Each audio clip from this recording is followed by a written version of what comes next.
Pernah kepikiran nggak? Ada satu bahasa yang kita lihat dan pakai setiap hari, tapi seringnya kita nggak sadar. Nah, hari ini kita akan coba mengurai bahasa itu. Desain grafis. Coba deh, kita mulai dari hal paling simpel. Pagi ini, waktu sarapan, lihat kotak sereal di meja Anda. Warna-warnanya yang ngejreng, huruf-hurufnya yang kayaknya seru, itu semua bukan kebetulan loh. Semuanya dirancang buat ngebangkitin rasa senang dan bikin tangan Anda otomatis ngambil kotak itu dari rak supermarket yang penuh sesak.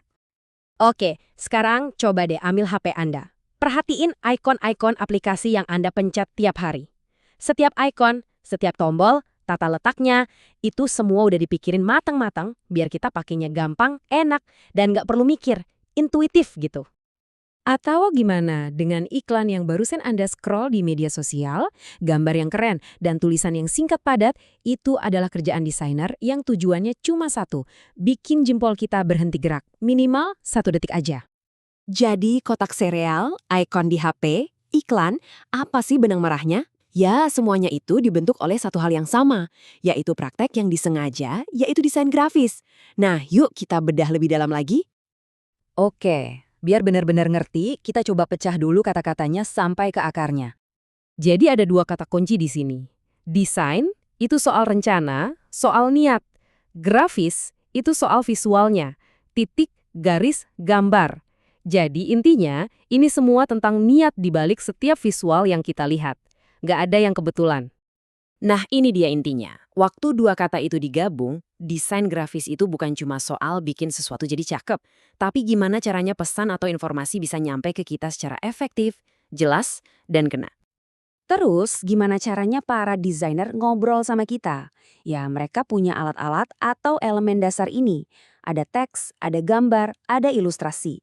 Anggap aja ini kayak abjadnya mereka. Semua karya visual yang kita lihat ya dibangun dari 3 hal ini. Tapi definisinya ternyata nggak cuma satu loh. Yang seru adalah para ahli pun punya pandangan yang macam-macam. Coba kita dengerin kata mereka. Ada yang melihatnya dari kacamata bisnis, kayak Suyanto ini. Buat dia, desain itu seni yang punya fungsi praktis, sebuah alat buat industri. Jadi fokusnya ke gunanya, bukan cuma indahnya. Beda lagi sama Jessica Helvan. Dia lebih menyoroti kerumitannya.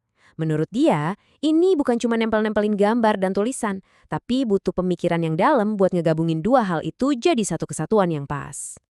Nah, kalau Michael Kruger, dia balik lagi ke akarnya. Komunikasi visual. Simple. Semua elemen, warna, bentuk, garis, itu semua kerja bareng buat nyampein satu ide. Nah, coba perhatiin deh.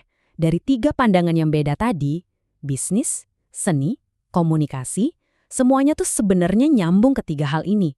Semuanya setuju kalau ini soal komunikasi, soal bisnis, dan solusi. Dan semuanya dibangun pakai elemen visual. Jadi, intinya sama aja. Oke, dari sini kita jadi mikir kan, sebenarnya buat apa sih desain itu ada? Apa fungsinya? Sebenarnya kalau kita kerucutin, desain grafis itu punya 3 fungsi utama. Pertama, buat nyampein informasi biar jelas. Kedua, buat ngebangun identitas, biar kita ingat sama sebuah merek. Dan ketiga, ya buat ngasih nilai keindahan. Terus di mana kita bisa lihat 3 fungsi ini kerja bareng? Jawabannya, iya di mana-mana di sekitar kita. Coba lihat ini deh. Ini ngejelasin banget gimana desain dipakai secara strategis di berbagai bidang. Di iklan tujuannya buat narik kita, buat membujuk. Di dunia pendidikan, buat nyederhanain yang rumit. Dan di medsos, buat bikin kita mau nge-like, komen, atau share. Jadi intinya apa? Desain grafis itu jauh lebih dari sekedar hiasan. Ini benar-benar sebuah bahasa. Bahasa visual yang kuat banget yang membentuk cara kita melihat dunia. Sebuah bahasa yang tanpa sadar ngatur dunia kita dan terus-terusan ngomong sama kita. Nah, sekarang pertanyaannya buat Anda. Setelah Anda tahu cara membaca bahasa ini, pesan-pesan apa lagi yang bakal Anda tangkap di sekitar Anda?